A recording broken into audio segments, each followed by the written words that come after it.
What the fuck do you think this is? Amateur hour?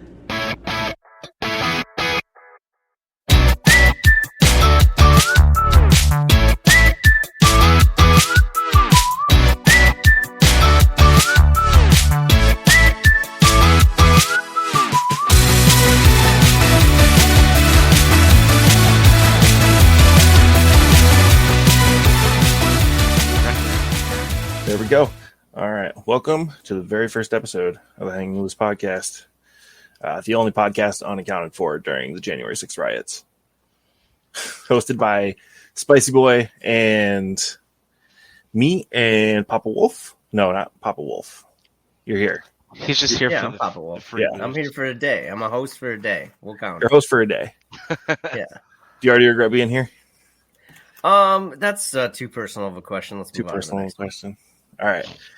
Well, why don't you tell us a little bit about yourself? I'm sure most people already know who you are if they're listening to this, but Yeah, that's a too personal question. Let's move on to the next one.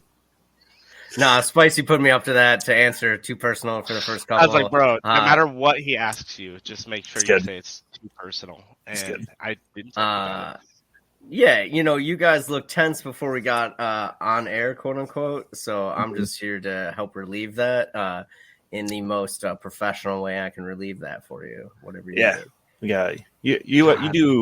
You do at least one other podcast. You want what's that one? Yeah, so I'm on Leppy Duels, which is a lot of fun by Jacob Arvidsson out of Leprechaun Hollow's Disc Golf Course and Jarvie Media, and he also works for Nate from that one company in Illinois, and then Who doesn't know Nate? Yeah, he does a couple other things, but Jacob's the man. I like battling people like Trevor Harbaugh and Seth Fenley. And Zach O'Haron from Crew 42. He gets some great guests. It's kind of like a round the horn style, if you will, where you battle over a question. And then Jacob gives a point based on that, which is completely made up because I should win every argument and I don't. So obviously he just takes whatever one he wants to win, which is fine. I mean, you got to get your clicks, you got to get your views, things like that. Oh, of course. But yeah. I work full-time in disc golf, which is kind of a unique thing.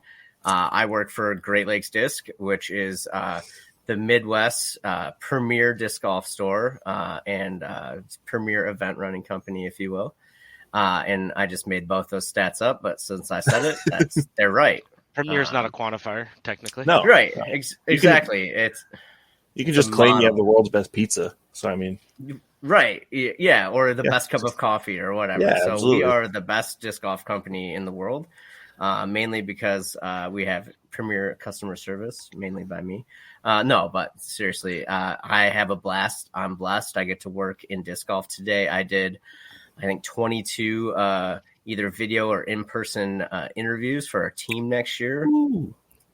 Yeah, it was quite nice. a lot yesterday, about the same number. So I think we have 75 total this week between Shay, the owner, and myself. A lot of fun getting to know people from different regions. Prior to Great Lakes Disc, my full-time gig was with the YMCA. Insert the song here if you want. I will not act it out. We'll do that. Yeah, that'll be... Yeah, appreciate that. So that was cool. But I've always run a kind of side hustle company called Wolfpack Disc. That was, born out of a online Facebook joke until the government wanted their cut. So I had to file a DBA and then file LLC and on all those things. But basically, we are a promotions company, according to the government. We don't sell anything. We promote the sport of disc golf. We do run a handful of events still, and by handful, I mean I run a Michigan featured event. I run a women's series event, which is my favorite event of the year, called Rise of the She-Wolf. All those badass women that come, they just kick ass. And then I run like a flex start before our state championship. Oh, and then I run our state championship for the pro side. no big deal. Yeah, no, it was kind of an accidental thing. That's a story for a different podcast, but it's great being involved in the state, the Great Disc State, as our state coordinator Mark Stevens would call it. If you haven't made it to Michigan and you're listening to this, put it on your disc golf road trip map, because it's hard to go anywhere in our state on a weekend between February and October and not find a B tier. And then at least find multiple B tiers on some weekends and giant A tiers on other weekends. So our state championship was known for years as the largest B tier in the world, 500-ish so people. And then it kind of split. And now we have our pro side, which I run, and then our AM side, which is now gotten up to close to 600, and that's an A tier. Dang. Heck yeah. What would you say is the biggest notable name to show up to your state champs? Back in the day, when our sport had, or when our championship had both the AM and the pro, like Paul Ulibarri played, Kat played. But locally, Michigan fandom's crazy. So Marweed or Barham, who's won the event multiple times, people know those names and people come out and cheer for them. This year, our MPO winner on the pro side was Luke Taylor. And if you don't know Luke Taylor, you will very, very soon. He is a high schooler who is not on tour yet, but already has the van ready to go. And once basketball season is over, because he's a 2-sport athlete, he will be graduating and then on to bigger things. So he's a shredder and he's great. So that's probably the biggest name, people you see on tour. Right. But it's more the aspect of we get state champions from AM4, FA4, all the way through Masters 70. Everybody becomes a champ, and it's great to see our state. It is a model for other states. So if you want to know more about big events, feel free to reach out to me and we'll chat. Heck yeah. Yeah, no surprise that Ulibarri shows up. If there's a C tier, he's there. Yeah, I have a funny story about him real quick. So in 2016, I was blessed with having a daughter, and her name's Quinn, and she's got a 5-digit PDGA number. And 3 months after she was born, we took that trip to Ledgestone in 2016. So there's my 3-month-old and my wife and myself. And I went down to breakfast by myself, and it was a jam-packed hotel continental breakfast. Every disc golfer in the world's there, and the whole place is packed. I'm sitting at a table by myself, and Paul's grabbing food, and he just kind of looks at my open table, and I give him the feel free to sit down. And he sat down. And out of all the pros you ever meet, very rarely do you get this question first. Are you ready? Ready. How did you shoot yesterday? Ooh. Literally, he knew right away, obviously, I was a disc golfer, but more importantly, I know who he is, right. And he's probably aware I know who he is. He doesn't sit down and start talking about the pro side or talking about the festival side. This is 2016. It's brand new pro tour. They had the festival games and all that. It was really exciting. He cared enough to ask me how I was doing in the event.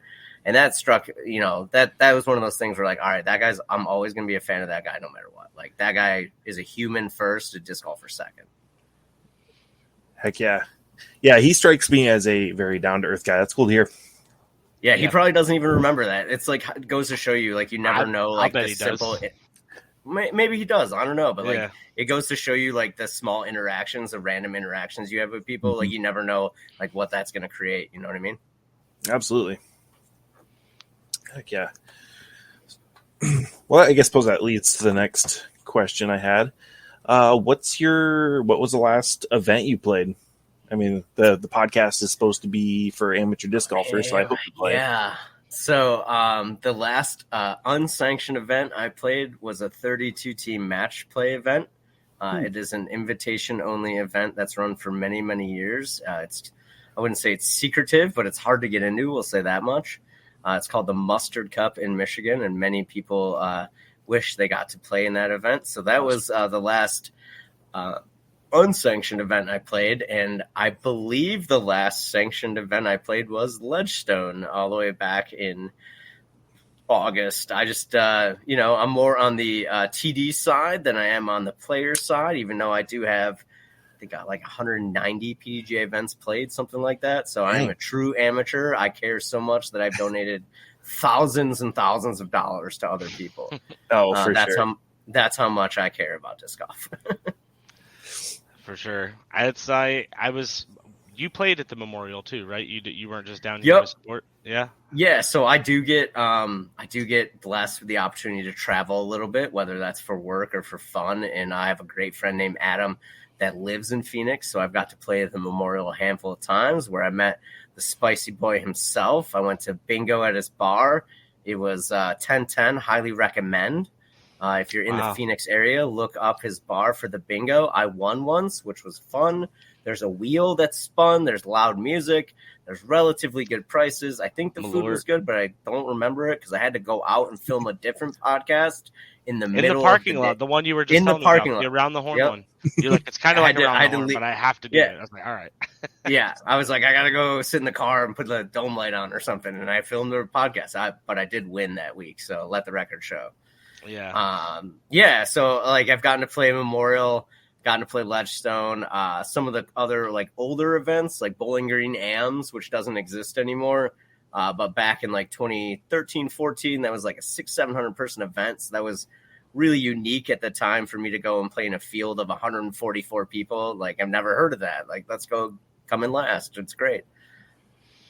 I wanted to ask you, just because you mentioned you're more on the TD side of things. One of the Twitter questions was, and obviously you don't have to get into specifics, it's your comfort level, but one of the questions was, what does a TD make for running an average like C tier? Dude, that was a great question. I saw that on Twitter. First of all, if you're listening to this and you're on Twitter, follow all these wonderful people on Twitter. I tell people that Twitter is my secret social media. I'll post all of like everyone come buy this, everyone come look at this, look at my cute family on Facebook and Instagram. But on Twitter, I'm like, yo, this pro sucks. And then it's there forever, and that pro can read it one day if they want. And I would tell them why. But that was a great question. C tier, I would say if you had a 72-person AM C tier and you charged, $30, we'll say, for AM, and you had a player's pack value of 15, and you gave them a Z disc or whatever that you got for 10. So that's $5 times 72. So you're looking at like 350 range. If you had to, reserve a park, which most people have to reserve a park, or you have to cover insurance, or you have to rent a porta potty, those numbers dramatically go down. So assuming you don't do a raffle or a 50-50 or anything like that, a good TD nets, a couple $100 on a C tier. A good TD. Now, if you have 50 AMs and 22 pros, you net probably $0 on a C tier. So most TDs are doing it for the love of the game, if you will. They ain't trying to get rich. Absolutely. I assume that's especially true at the C tier level. That's words from my mouth. Like I said, my favorite event of the year I host was the Rise of the She-Wolf. It's been one of those events where I've had 72 women, and it's been one of those events where I have 20 women. Doesn't matter. It's still going to be my favorite event, and I'm still going to donate way more time, way more money, find more sponsors, things like that. And that's really how you end up making money, is finding sponsors. So anybody out there that wants to get in the TD side, go on that side of the table. You have to provide excellent customer service. You have to admit you're wrong way more than you ever want to admit. And you have to find sponsors. That's how you make money. So if you can't do those three things, mainly the second one, where you admit you're wrong a lot, because every player is always right, except for the PDJ rules where I'm always right. But yeah, that's the way to it. Now, bigger events, higher cost events, like if you're charging $75 for a C tier and you've got a $30 players pack, but it's, 2 discs and a hat, and that 2 discs and a hat only cost you, $20. That's $10 a player you're making. So there are ways to make money, but it's not always the easiest. Like, I'm going to throw an event for Andrew Marweed coming up on Super Bowl Sunday. He's not going to be in Michigan, but I'm going to throw it. It's going to be one of his signature discs. It's a 1-round event, unsanctioned. You get to throw it off the tee as a Cali shot for every tee. Oh, that's sick. Yeah, and then you can pick it and just play it out. It'll be a 1-round event, super easy. I'm going to only charge $20 for that. So you're going to get a $20 disc and play the event, and you're going to get a $10 payout. So basically $10 of every player is going to go into that pool for payouts, and we'll pay out on traditional PDJ structure. So that means I have $10 that I'm quote unquote netting for that event. Now the Marweed disc cost me, X amount. and then whatever that X amount between the $10 is what I'm going to give Marweed. So Nice. he's going to make $1 or $2 per player. A that clean shows up. breakdown. Yeah, I'm I like honest. that. I mean, I have no problem telling you what's going on. It's bad for business for me to hide behind some sort of fake protective wall. You know what I mean? What disc is it? It's this one's called Forehand Frenzy, and it's gonna be his limited edition Tsunami that came out. Okay. Oh, okay. Yeah, so it's a great forehand disc, even for people that don't know how to forehand. Hey, Spice. Yeah, I'll teach you sometime when I'm in Arizona. I throw lefty though, so it's about being a blackjack dealer. Think about being a poker dealer or blackjack dealer, and always keeping your palm up. There's your hint. Got to let the camera see your palm. Yeah, are you only lefty sidearm, Spicy? No, actually, I'm right-hand lefty? backhand. No, I'm ambidextrous. Oh, really? Oh, wait, no, I think I knew that. Yeah. Yeah. I'm ambidextrous. So that's sick. It's nice to be able to use that to get out of some things, but anymore, all the cool kids are doing it these days and making it not as exciting. Eagle did it. What was it, last year? Yeah. And then Drew said he's starting to practice because his elbow might not be ready for tour next year, so we'll see. Yeah. Everybody rolling in on my obviously me, the first person to ever do it. Yeah, I'm sure you were the first person to ever throw with both hands ever in the history of time. That's what I'm saying. I'm comfortable making that assumption. You heard it here first, folks. All 7 of you listening, you heard it here first. Oh, yeah. 7, that's optimistic, my guy. I don't know. I figured my mom was going to be one. I don't know how your relationships with your moms are, but maybe that got us 3 roughly. I'll play it in the office, so that's 4. 4. I'm sure I'll listen to it again. Yeah, I'll so listen back. So that's 6. So all we really need is one new person to listen to this, and I feel like basically it's a success right away. I mean, your Twitter account went up by 3 followers today? Oh, yeah. Yeah. The hanging loose one is it went from I think about 3 to 5, I think. Yeah, that's the power of Papa, man. I got you 3 more likes today, baby. Power of Papa. That's what your mom says when she watches. Yeah, that was a 2.5% increase. 2.5% increase on your overall number. You're welcome. Oh man! You guys get famous. This earlier today, who had said he's never listened to a podcast and doesn't even know how. And I was like, that's I listen to so many podcasts that it doesn't even register that that's not a super popular medium. I mean, obviously it is because you got the JREs and stuff, but it was so weird to me that somebody didn't know how to even access a podcast. I like I said, I got done with a whole bunch of interviews today. My last one, I got to meet up with a local at a bar. It was pretty cool. I don't get to do that too often. And I was like, yeah, I'm going to film a podcast or record a podcast. And he's like, where do people listen to that? So no joke. I had the same conversation today, in all honesty. Weird. So it happens. I'll be honest, I'm not a podcast listener.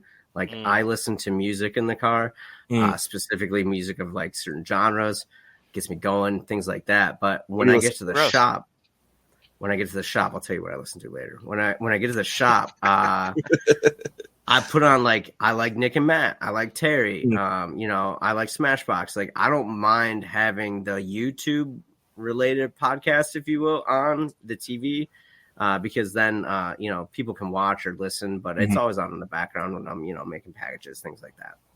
So Absolutely. If you're at Great Lakes Discs, please consider this moment and buying a few things from the nice man behind the counter.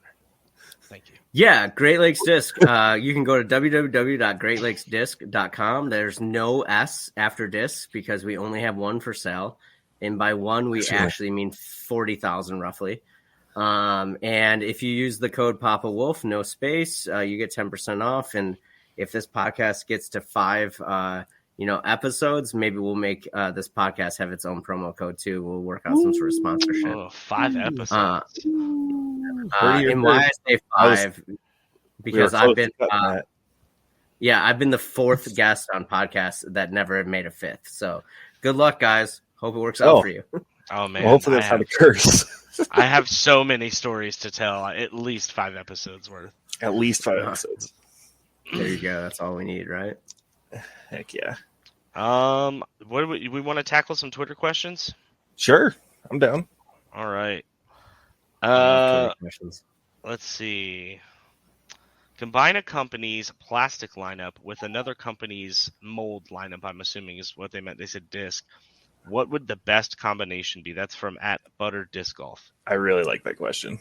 Yeah, so as a person that touches thousands of frisbees a day, like thousands a day, this is a great question. Like literally a great question.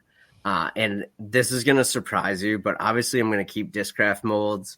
Big banner behind me for, I don't know if people are viewing or not. I don't know if this is just recorded for fun, but yeah, I'm a Discraft homer. I'm in Michigan. Technically I'm on underground, but I'll always be a Michigan guy. So I want a different plastic though, Bob. I love you, Bob.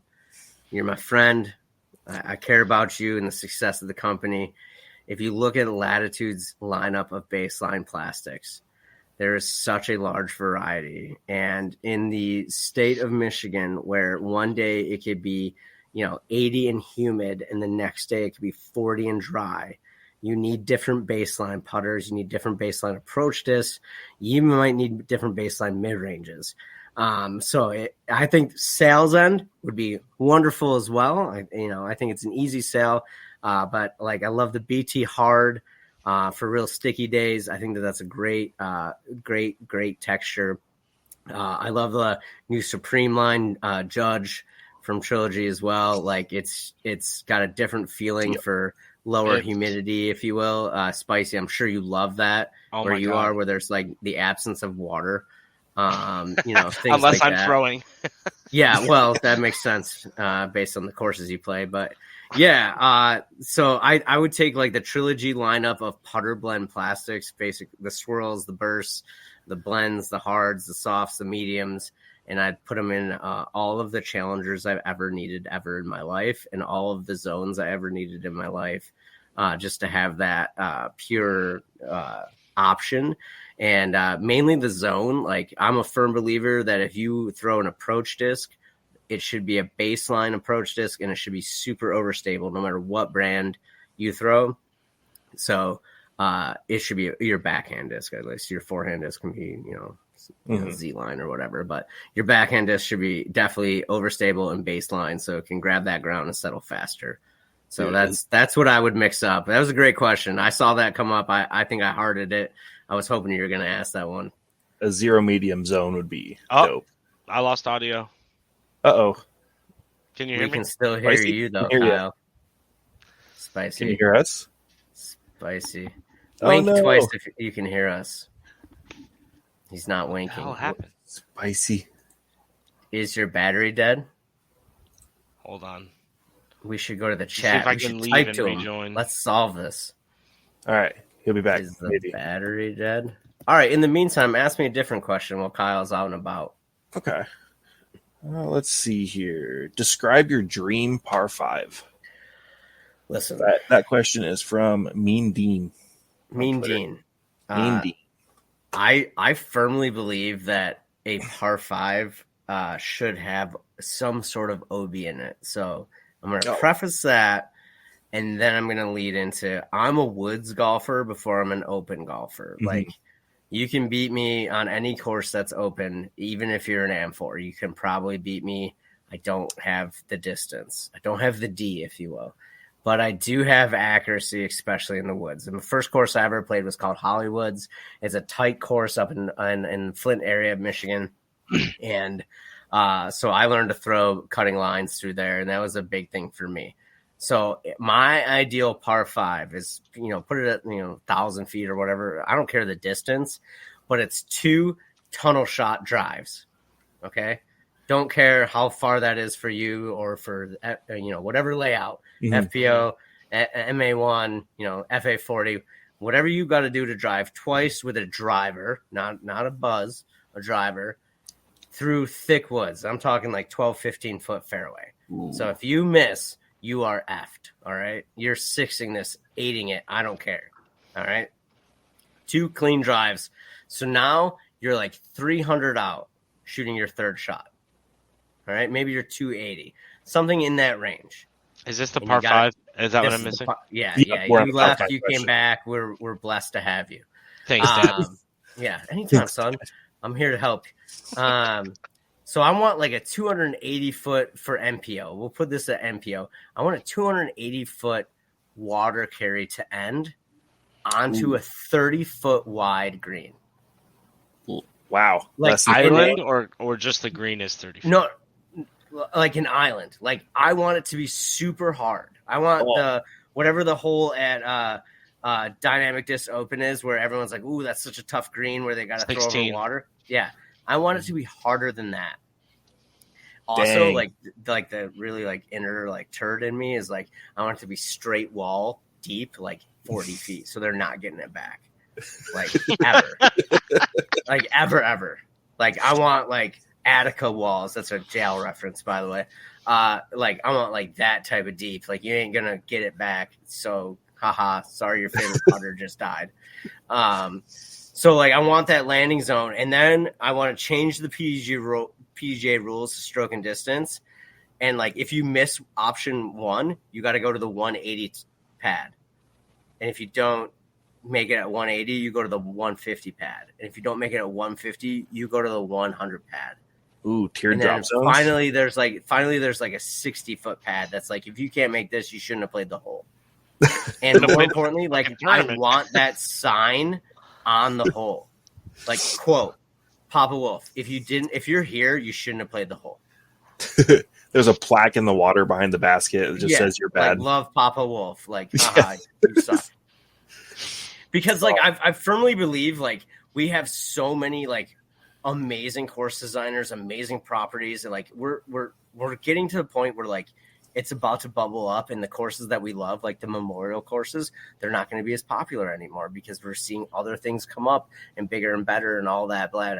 Okay, cool. Someone prove it. Give me a par 5 with an island at the end to finish, where people are ranging from like a 4 to a 12. That's what I want to see. Yeah. I want to see someone lose a world championship because they got a 12 and they had a 6-stroke lead going in. Damn. He's a savage, folks. I'm a viewer. I'm a consumer of disc golf. You know, I'm an early adapter to live coverage. I was a lover of post coverage. I do commentary on post coverage. Give me that opportunity to be like, yep, Spiiciiboii is up for his 17th shot today. Again, this is going to be for a record. Yeah, record from 280, 17th shot. You know, something like that. Give me the opportunity as a commentator to like go full Jim Nance and be like, well, hello friends, we're back after that commercial break. Spiiciiboii is still trying. Going on his 19th shot to the green today. He has no disc left. He's borrowed a neighbor's disc out of his bag. We're gonna allow it. Yeah, you know, like that. Like maybe that's gimmicky. Maybe that's like too savage or whatever you want. But like that's 1 million views from ESPN. Oh, easy. Yeah, I was just thinking that like some of the top 10. Yeah, a not top 10. Yeah, exactly. Yeah, I was just thinking some of the more viewed like clips from the Pro Tour are like Katrina Allen just like 7 putting, or who was it that missed the drop zone at European Open? Like so Anthony Barella had a rough time. Yeah, like clips like that just go crazy. So I think there's definitely some market for some watching some pain happen. Yeah. We all know that we click on the things that are sometimes negative. I think that's human nature, especially negative in sports we don't really know or understand. Like, you know, when I see someone like fall over a hurdle, I'll laugh because that's funny to me. Like, I'm a human. Right. Like, sorry, that's Same. funny. Or like, what are you gonna do? I think you're among friends there. Yeah, like, oh no, I'm honest. Like, it's funny to watch someone fall. Sorry, it's not you, but whatever. And then you get the people who are like, but they worked their whole lives for it. They should have cleared the hurdle. Oops. What are you going to do? It's just happened. We can I'm just a jaded former athlete, so it's fine. Yeah, I know. That's the easiest thing to do. That's my life philosophy. Laugh and move on. Yeah. I like your answer, though, because generally I think might be a little bit of an overcorrection, But I think generally par fives are relatively easy on tour. There's a few exceptions, like I think it's Northwoods with that really long par five that averages like a stroke and a half over par. But that is the par 6 on the tour right now. You know what I mean? Yeah. But like I think generally par fives, we mostly see them on open courses, and they're usually the birdied hole of the day. So I would love to see some par fives where people are taking 9s, 10s. You know, if you get out there with a bogey, everyone's clapping. Fair, yeah. And like, it doesn't have to be a finishing hole. Like, I would love that because I'm like statistic or whatever. But like, I've always dreamed of like opening the premier, championship level course, but not from a player standpoint. Like, cool, I really care about your opinion, Ricky, but I care about the 1,400 people that are going to come view its opinion way more. So like, I imagine like hole 18 having like stadium seating, nothing but water. It's like 180 foot onto a 15-foot green, like just to mess with people. Like, you either ace or you for it. Like, that's your option. You know what I mean? A bowling lane to the green. Yeah, but you could seat 1,000 people around that, and that's way more interesting and looks better on camera than some of these finishing holes. And like, that's the thing. Like, love the Pro Tour, love Disc Golf Network. Like, friends with people that work for both, so I'm definitely not dogging any of my homies. But like, when it comes to courses, like, how does this view at the end? Like, we need to start thinking about that. Like, how is it spectator friendly? Like, we look at the World Championships in Utah where they brought in those benches and James hit that amazing shot. Like, that is less cool if it's hole 18 at USDGC or USDGC, because it's just spectator wise. Like, there was way more options there for that Worlds than there would have been at other events. And so that's what we have to think about, especially the fact that we have coverage of so many events now. Yeah. And like the finales there at Smugs 21. I mean, just think about how different the media would have been for that if there wasn't 100 people jumping and screaming and it was just James running solo to the basket. I mean, still an amazing shot, no doubt, but I don't think it would have gotten nearly the attention it did. Yeah, a guy in American flag shorts running around, right? Yeah. I mean, Germ holding his head just like, what happened? Everybody, even Calvin, like, ah! Yeah. Just if you're getting Calvin to react like that, it's obviously a big deal. And it's funny that you guys brought up this event, because you were just talking, Brian, about how you wanted, 180-foot shot onto a 15-foot green. And that's kind of, I had to look up the name of the course because I couldn't think of it. But Mulligan's in Utah, the other course that they played that year, has that hole 18 where Hokum forehand aced it. And it's been aced a couple of times, but it's basically that kind of green. It's you ace it or you four. You're going to hit cage or rocks and you're going to bounce OB. So that's one of my favorite holes.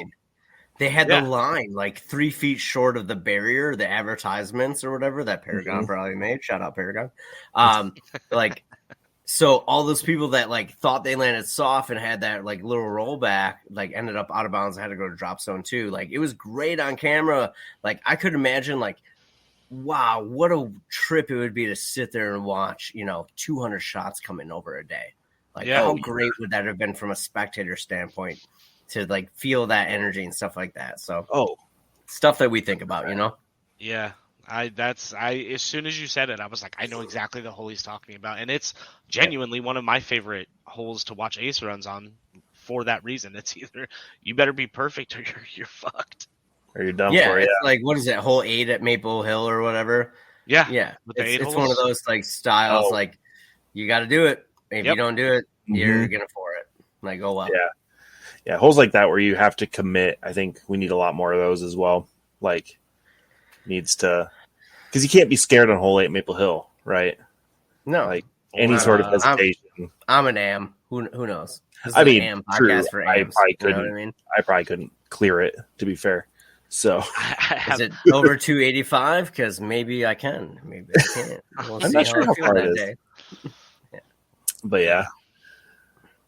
All right, well, I'll take another Twitter question. Do it up. Let's see here.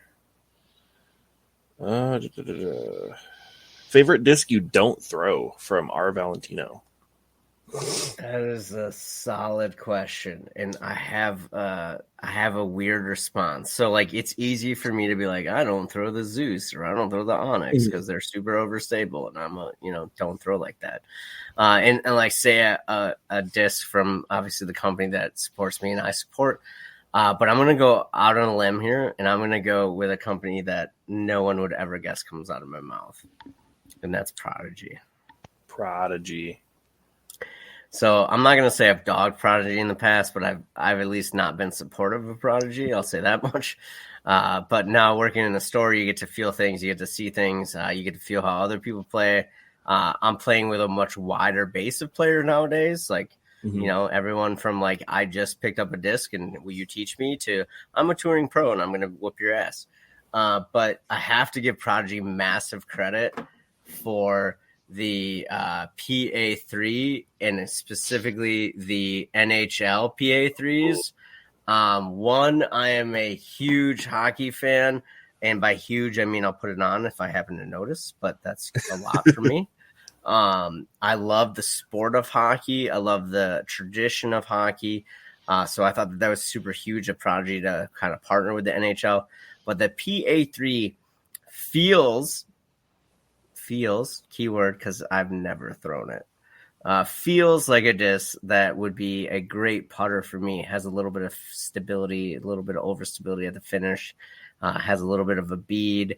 I grew up, my first putter, my first love, if you will, was the Wizard. I putted with the Wizard for, close to a decade before I got on Discraft. So yeah, the PA3 is something I wouldn't mind testing out if I wasn't on Discraft, just to see what would happen. You know what I mean? Gotcha. So what do you putt with since you're on Discraft? So you said, right? Oh yeah, you said Challies. Challie OSs for a while, OS. and then I got old, and now it's just Challengers because I don't quite have the snap I used to, if you will. Fair play. There are pills for that, Brian. Oh, does it help the disc golf game too? I know about the other ones. This is where we do an ad read for Hims.com.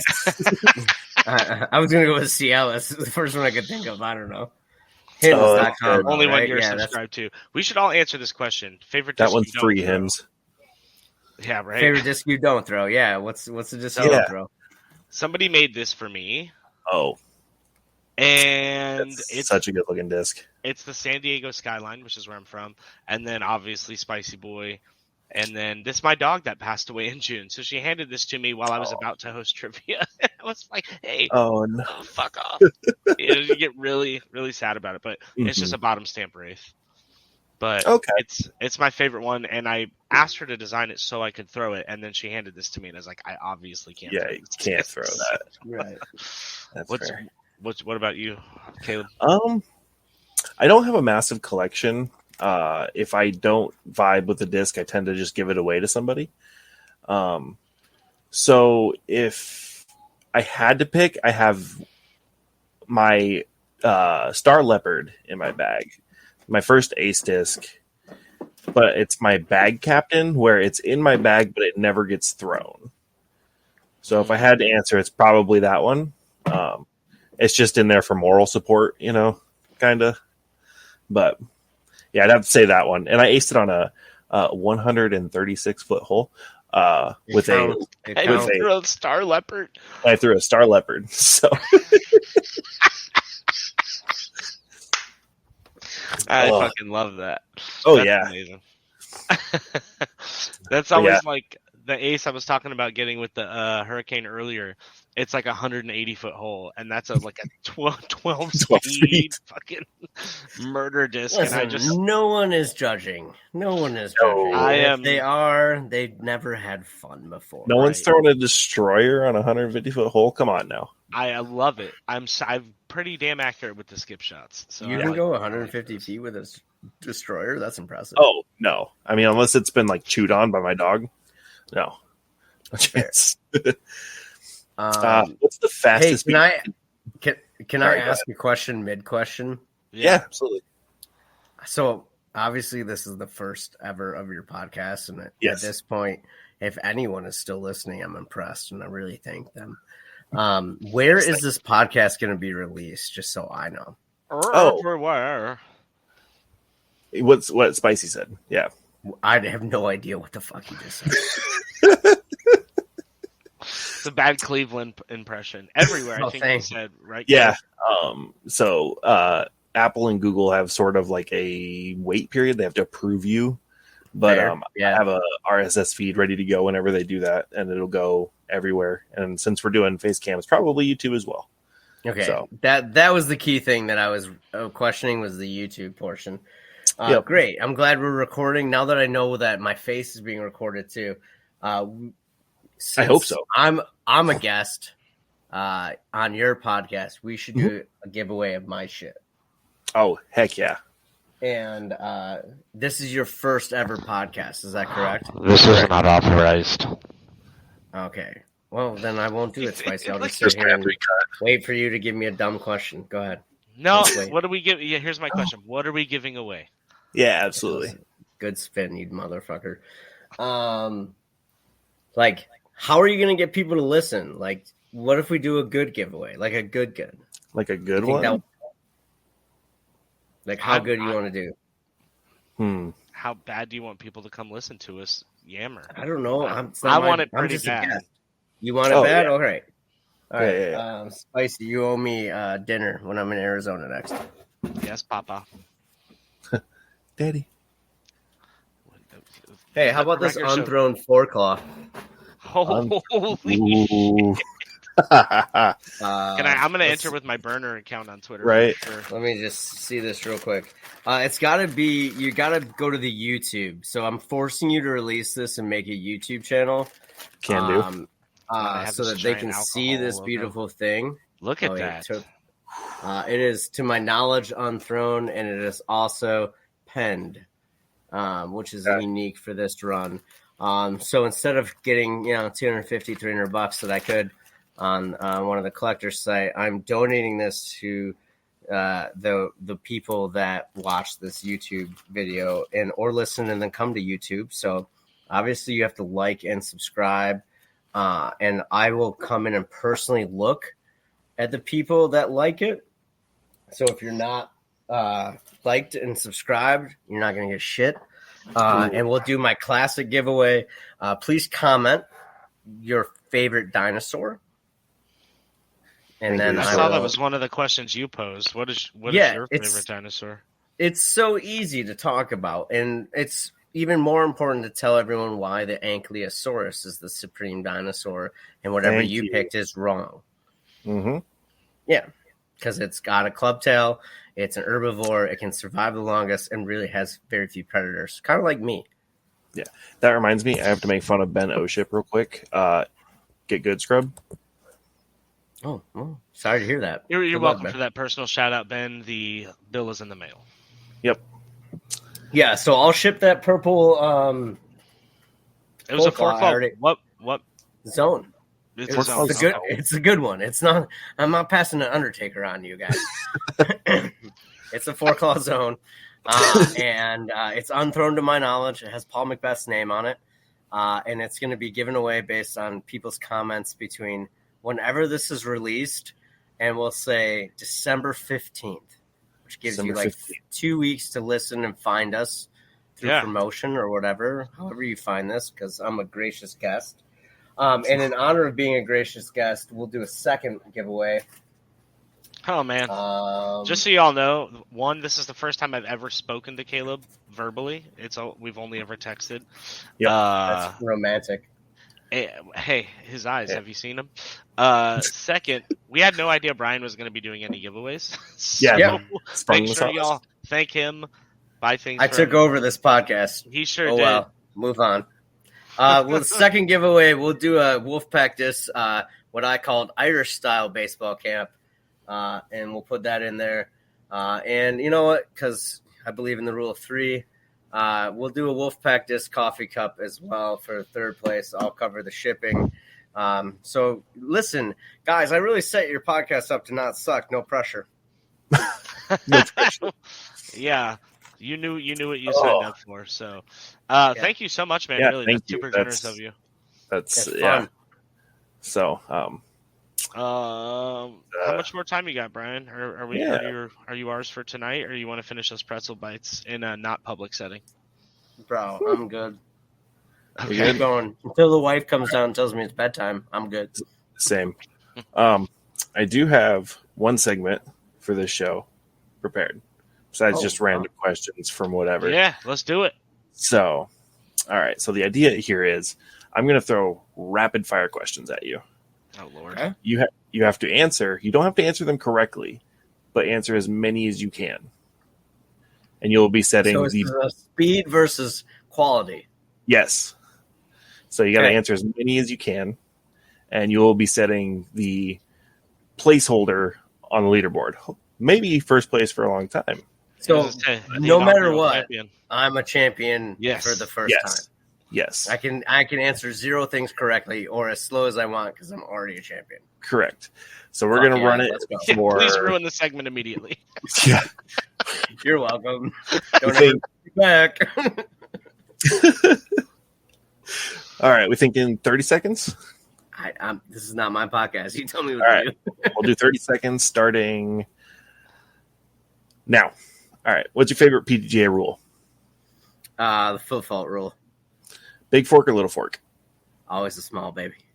Least favorite PDGA rule? The stroke and distance. Why are manhole covers round? Because square is not as efficient from a manufacturing standpoint. Do you regret coming on the show? Not one bit. How many discs can fit in a school bus? 31,000. If you were a fruit, what kind would you be? Definitely an apple. The variety is so large. Favorite disc golf YouTube channel? Smashbox. And what's the last thing you Googled? Who the fuck is Spiiciiboii? Oh.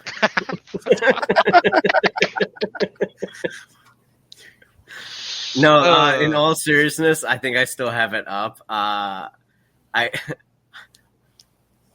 Googled a disc golf company that I'd never heard of that I was interviewing a potential Great Lakes team member, and they're like, yeah, I'm sponsored by this company. And for me to not know a company, call them out. No, because it's free advertising for them. I'm not going to call them out. We'll bill them. They're a small company. They need the free advertising. That's all fair. Right. Let me pull the tab up. But 9, by the way. 9 is the baseline. 9 is the record question, and it was about 40 seconds. So we'll have to keep it there. Yeah, but I get 10 seconds extra because I am special. First time. That's fair. All right. Yeah, for the giveaway. So the company that I had not heard of, and I apologize to them if they have a brand manager and they want to reach out to me and get some suggestions on how I can help them. I would love to volunteer my time, or they can go to wolfpackdisc.com and pay me $60 for an hour, and I will tell them how to do it better. But their name is Flippy Disc Golf, and they are I guess they're clothing. Jersey. Yeah, custom jersey company. Yeah, no Flippy. Listen, I'm glad that you know them. That means they're doing well. I'm a guy that I think at one point I had 2 burner accounts on Facebook that only followed disc golf companies, just for reference, like just so I could read what every content was coming out, what everything was coming out. I'm a little bit less savage than I was not back in the day. Now I'm, as I tell Shay at Great Lakes, I'm water. Because water's undefeated. Water. I just move slow, but I can cut through rocks, as Spiiciiboii knows. That's how the Grand Canyon got made. Spiiciiboii made the Grand Canyon? Yeah, with water and his own space. And time. In time. Yeah, I'm undefeated because I'm slow and I'm water, and no one's going to beat me. Oh, heck yeah. That was that was fun, little rocket share. Last thing I Googled, that's funny.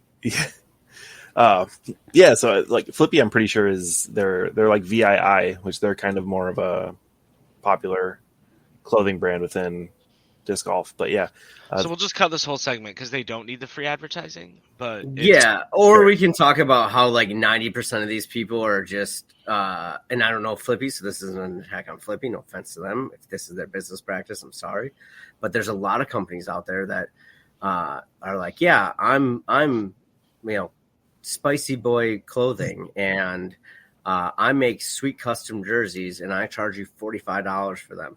They don't make shit. They know someone that makes them for them that at $30, and they take $15, and that's how prices get overcharged. They're not getting, they don't have the production. They're not making the shirt physically. They don't know the plant in Malaysia or wherever it is either. Mm-hmm. Like they're third hand stuff, which I get. I third hand stuff sometimes with various companies I work with. I understand how it is, but Prodigy. You're never going to be able to make a true business practice when you're taking 2% or whatever. Like you're just going to run out of time or money or energy. Energy is probably the first one you run out of, but yeah. It'd be like that. Yeah, it does be like, yo, Spicy, I got a question for you. What's up, brother? So for our YouTube people, like, what's the deal with your background? Like, why is it all blurred out? That's creepy. Oh, it's not meant to be creepy. I can change it. It's just not disc golf related stuff, and I don't feel like explaining it 900 times.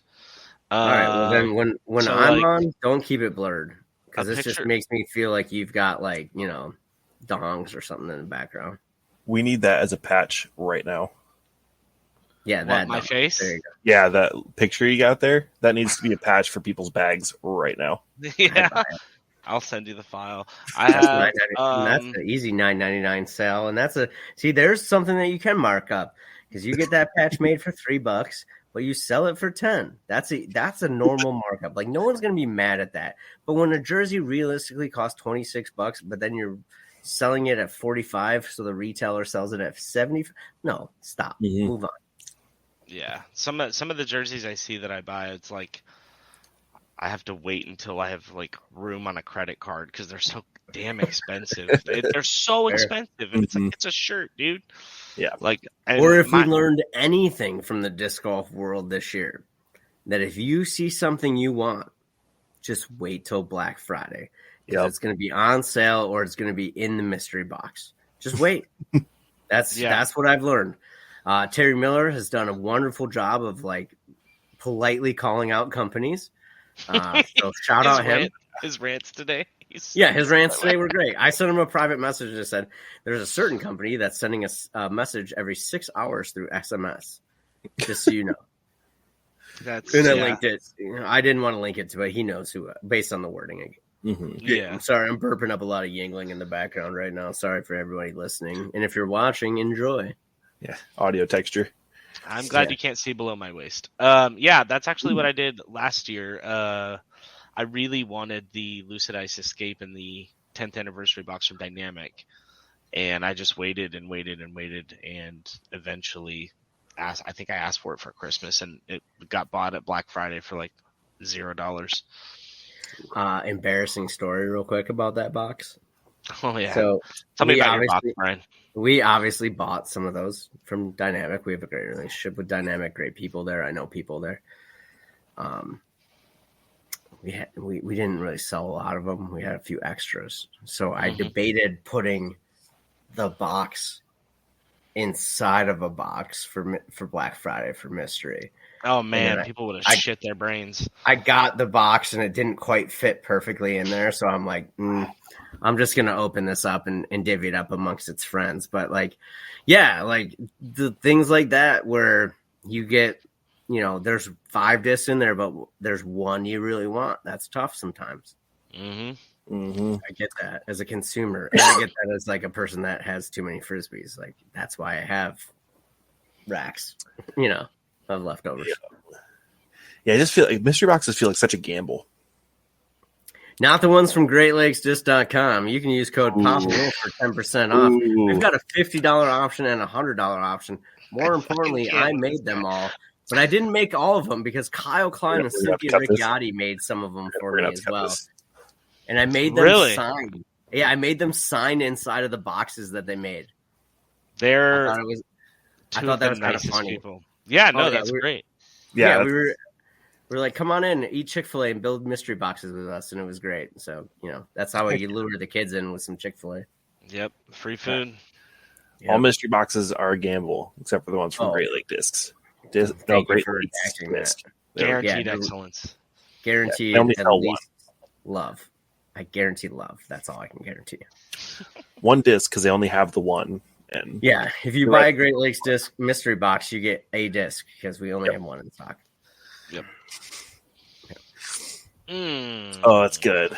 All right. One last thing to finish it out. We're almost at an hour. So Simon posted today or yesterday or something. I loved this. Oh, yes. Okay. Headphones during tournaments. What do you think? Okay. So I'm going to separate like the C tier that Spicy and I play in from the Pro Tour real quick. Okay. At the Pro Tour level, I think that you get a distinct advantage from playing with headphones because you can't hear the crowd or reactions or things like that. You might also get a disadvantage because you can't hear crowd or reactions or things like that. Ultimately, like it's more of a like card vibe and pace of play thing. From the pros that I talk to, they very much dislike when people have their headphones in because that's one less person that's maybe aware of like a rules violation or something like that. So that's like the reason why I would be like, nah, for Pro Tour. Like, I think you need to be aware in like things like that. Your C tier where AM3 homeboy is just a weekend warrior named Brian, and maybe that's me personally. And you're on the card with me asking about sponsorship nonstop, or like asking about like what Kyle eats for breakfast, or like what Andy eats for dinner. And I pop in headphones because you're a turd. Like, maybe that's fair. Like, I think I deserve the right to not have to listen to you ask me about sponsorship or ask me about, you know, a footfall violation from 1942 or something like that. Like, so like, right. Pre-disc golf. Like, Like you know, when they went 34 years. you know, when they stormed Normandy, there was a footfall. They were playing Frisbee too. Yeah. That's what started the whole thing. Is no one would concur. Yeah, World War II was because of frisbees, not anything else. No, but like, I guess overall, if I was czar of competition or whatever the rules guy was, I would be like, no, we're not going to wear them because it's a safety hazard, and I would just lie on that, and I would just use that as the dumb excuse. Because you can't hear someone yell for. Exactly. That's where I would like, I guess, if I had to make a decision and think of the whole scope of the PDGA from Pro Tour down to super AMs like us, like I would say we can't wear them for purely safety. Yeah. And I would rely on that. And usually you win an argument when you use safety as a background. Yeah. But that being said, like, I don't know if it's a distinct advantage, but there's definitely an advantage to players that feel more comfortable in whatever headspace they're in. Mm-hmm. And some people get there with music, so that's an enhancement. That's great. But it's really like the Pro Tour level awareness of like hearing someone's disc hit a tree and go in a different direction, or hearing the discussion about whether there was a footfall or not. And especially like when there are things that need to be seconded and you might not hear the first, I feel like that's unfair to competition. I don't know if that's a thing that we are allowed to be unfair about, but I think that is a distinct unfairness to competition, because you're not involved in the card and you're not involved in the calling aspect of. So 25% of the card no longer is going to second anything or whatever. Yeah. And I realize the argument is, I could still hear things or blah, blah, blah. But sure, but what if it's a really good part of your song? Yeah, ultimately, if I had to make a call, I'd call it on safety. And then, like, second, like, if I was the Pro Tour head of marketing, which I'm not sure who is, I would say it just looks bad when you have headphones or earrings or, you know, or earbuds, not earrings, but earbuds in. Earrings, like, hot take. But hot take, yeah. Earrings are bad. Don't ever put in earrings. And tattoos are bad, too. Yeah, definitely don't ever get a tattoo because you're going to get a HE double hockey stick, you know. Whoa. Don't ever get a tattoo. That was more my thought on it, Brian, was like, it's funny that you went to like safety and a couple of other things, because my thought was like, it just looks tacky. Unprofessional. Yeah, tacky. Yeah. Like, you don't like Tiger Woods isn't walking down the fairway with buds in. Baseball players aren't coming up to bat with buds in. If you want to be taken seriously at a professional level, I think at the pro level, no headphones should be allowed. Yeah, I look at it like if you went into a job interview with an earbud in, the person's looking at you like you're a fucking moron. Like, exactly. Take the earbud out, buddy. Like how invested are you in this?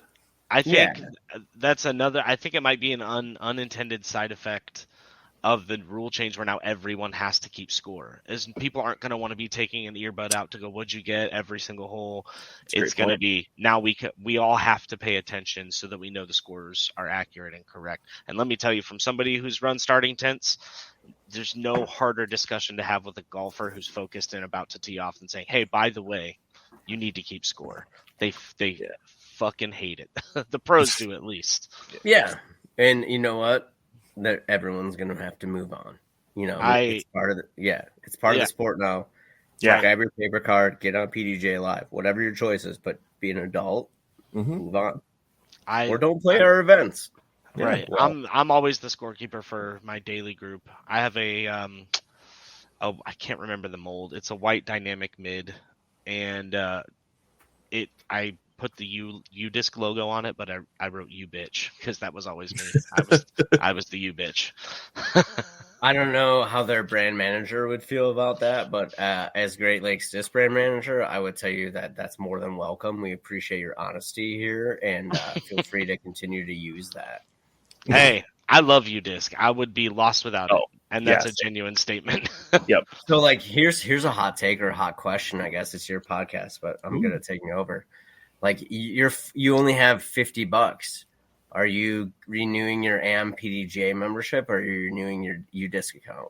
U-Disc every time. It's got to be U-Disc, yeah. Okay, if you're from a PDJ representative and you're listening to this podcast, please be aware that that is your future. Ooh. That's getting clipped. If you're not aware, please call me. As a nonprofit executive for many, many years, I would love to help your company not go under. Or you could go to wolfpackdiscs.com and pay him $60. $60. $60, I'll help you survive. I realized what your net was last year was about 8.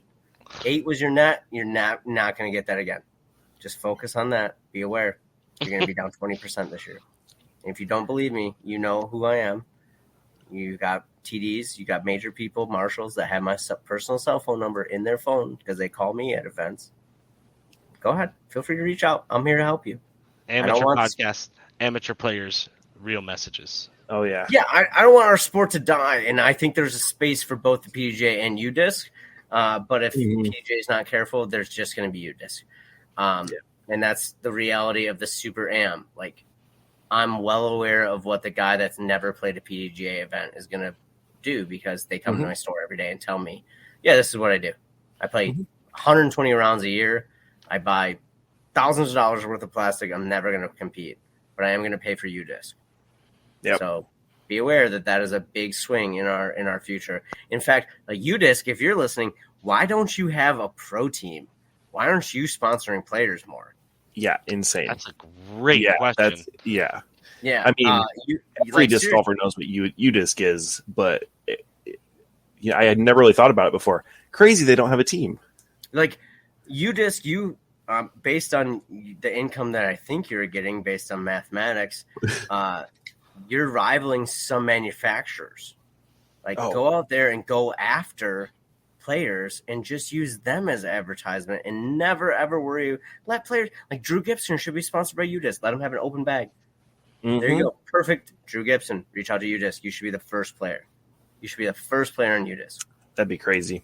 That would be. I mean, it's wild because genuinely, when you run into that family that's out for like their second week of disc golfing at a course, you know what they have? U-Disc. You know what they don't have or have even heard of yet? The PDGA. So that's a great. I would have never even thought of that, but I fully agree with you. Yep. That's what I'm here for. Random hot takes. All right, Brian. Well, it was great to have you. One last note: if you're going to be listening to headphones on the course, it better be this podcast. Fair. Find us on Spotify, YouTube, Apple eventually, Google eventually. Any last thoughts, Brian? Spicy? Yeah, I got last thoughts. Sorry, Spicy, to cut you off. Just shout out to my sponsors as always. Great Lakes Disc. You can go to greatlakesdisc.com and use code Papa Wolf to save 10%. You can go to mittenbags.com. They make a premier mitten bag. It is a clay composite with crushed clay stone. I highly suggest it. They are a Michigan-based small business. Love them. Discraft Underground, Wes and Bob, thanks for having me. And Paragon Disc Golf and Box for Disc with Miles. Seriously, thanks for keeping money in disc golf and keeping money going around all these great companies. Really appreciate you reaching out for those things. Yes. Sweet. Great representative. He's the best. Honored, don't honored to be here. First one, number one. It was supposed yeah. to be me, Number but one. then I got promoted. So That's fair. Yeah, it was going to be Spicy, and then I figured he's probably better at this than me. So number one. Who's that? Ron Burgundy. Ron Burgundy. Yeah, I was. Yeah. I'm number one. Don't forget about the giveaway. Oh yeah, Remind us giveaway. of the rules. Second place, this hat. Third place, this coffee cup, and first place, this 4-claw zone. Feels like there's a really big drop off between first and second. Don't tell anyone. But you got to go to YouTube. You got to comment your favorite dinosaur by what do we say, the 15th of December, 15th. Yeah. and then Subscribe, I'll randomly comment comment in there who wins. I will find you and comment. absolutely. Excellent. So Sweet. 4-claw zone, and then stuff off Brian's desk. Fair. Thank you for listening to the Hanging Loose podcast. Thank you guys for joining me. Spicy as always. Have a good one, guys. Stay spicy. Hang loose. All the things. And then Brian. And Brian. All right. See ya.